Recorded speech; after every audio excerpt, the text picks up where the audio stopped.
तुम्ही जे सातत्यानं हे प्रूव्ह करायच्या मागे आहात असं वाटतं की ते दादांचे झाले नाही. हा जो भाग आहे ना, हे दादा असताना तुम्ही कधी बोलले नाहीत, पण दादा गेल्यानंतर आता त्याचं खरं खोटं फक्त 2 लोकांमध्येच होऊ शकतं. प्रश्न असा आहे की दादांबरोबर लोकांनी ज्यांना पाहिलं ते हेच दोघं होते.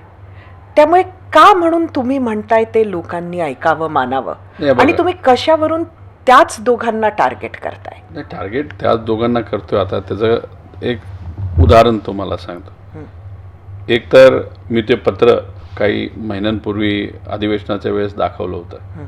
सह्या या दोघांच्याच होत्या. ते 4 जे बाकीचे 2 अजून अतिरिक्त आहेत त्यांच्या सह्या तिथं नव्हत्या. आणि सही कधी केली गेली होती? दादा गेल्यानंतर. त्यात ती बरी स्टोरी आहे.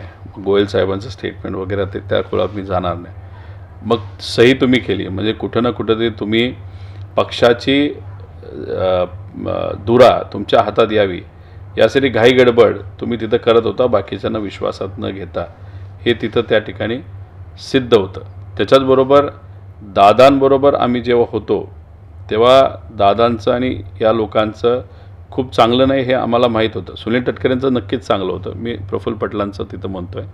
पण तिथं पवारसाहेब होते आणि पवारसाहेबांच्या मार्गदर्शनाखाली पार्टी चालत असल्यामुळे दादा खूप काय त्याच्यामध्ये लक्ष घालत नव्हते, नाही तर बोलत नव्हते.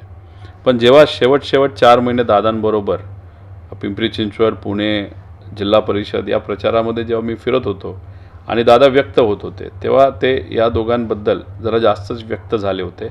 खूप चांगल्या पद्धतीने नाही, नकारात्मक पद्धतीने. आणि ती गोष्ट मी थोडासा भावनिक असल्यामुळे ती कुठेतरी माझ्या डोक्यात तिथं बसलेली आहे. आणि मी कुठं त्यांना सांगितलं नाही सही करा. सही केलेली मी फक्त लोकांना दाखवलं. आता त्याच्याचबरोबर जो ऑडिओ आहे तो मी नाही ऐकला, पण सुनित्रा काकी आणि पार्थली ऐकलेला आहे. तो काय आहे हे तुम्हाला त्यांनी सांगितलं का? नाही, तो ऑडिओ कोणाकडे हे मला माहिती आहे. तो लागला तर उद्या आम्ही तो आणू शकतो बाहेर.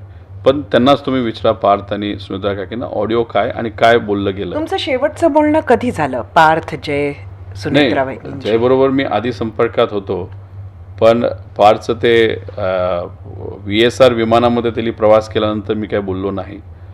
आणि काकींना अधिवेशनामध्ये कदाचित मी एका ठिकाणी बोललो असेल, पण त्यानंतर मी अजून तरी काय बोललो नाही.